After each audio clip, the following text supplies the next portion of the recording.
Most people tend to overpack on a cruise ship. I know I used to. On this channel, I help you spend smarter, pack calmer, and cruise better.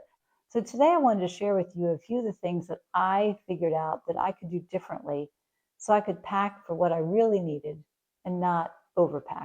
The first change that I made to packing was to really think about, well, what type of activities or experiences do I plan to have on the cruise ship? So it could include things like comfort things that I just want to have when I want to lounge around the room. I also like to swim a lot, so of course, bring a few swimsuits really help. Then I'll think about the different excursions I might have planned. So if I have a hiking experience, or maybe an all-day walking experience, or maybe a boating experience. But the point is to think about what are the activities you want to do on a cruise ship, and then pack for those. So I'll usually put those items and lay them out in the bed so each pile is deliberately planned. So I have a chance to make sure that I have everything I need to make sure that I can get the most out of the great experiences that I have planned. One thing that I invested in were some simple packing cubes. Now you can get these on Amazon, you can get them on a lot of places. But since I've already laid out the different clothes that I'm going to need for the different activities I have planned, I'll simply use a different packing cube for each one of those activities. So then when I get on the cruise ship, it's very easy to put those packing cubes away in a drawer.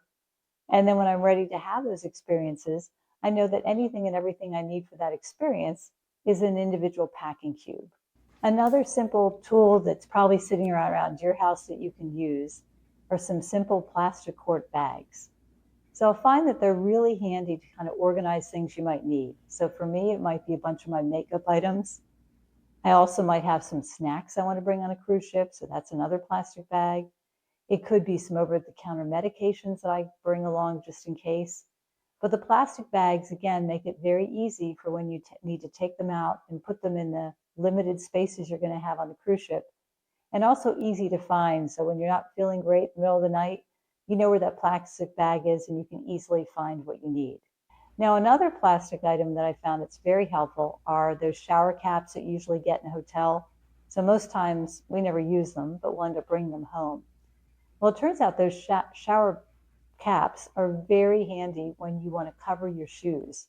So that way you can cover shoes, put your in a suitcase, and not worry about any dirt or other things that could be on your bottom of your shoes.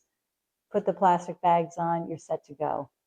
One of the great things about going on a cruise is going on the excursions or just exploring one of the ports. So I always want to make it as easy and fun as possible. So a simple thing that I always bring is a super lightweight backpack. So nothing heavy, just something very light.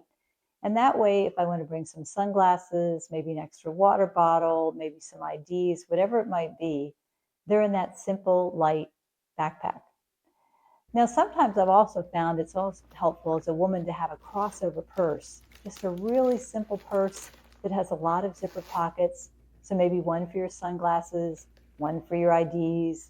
The inside of the purse could include a snack you're bringing off the ship. All those things can make things so much easier. And that way, when you're off the ship, you have your hands free so you can take all the pictures you want to take. Or if you're in a store and you want to look at some of the different items, again, so much easier to do that. So as helpful as it is to have a carry-off bag, I also need to focus on my carry-on bag. Now, every cruise ship will tell you that it's a great idea to include any medications that you're going to need for the cruise in your carry-on bag. But in addition to that, you want to think about, well, what kind of activities or experiences you're going to have day one.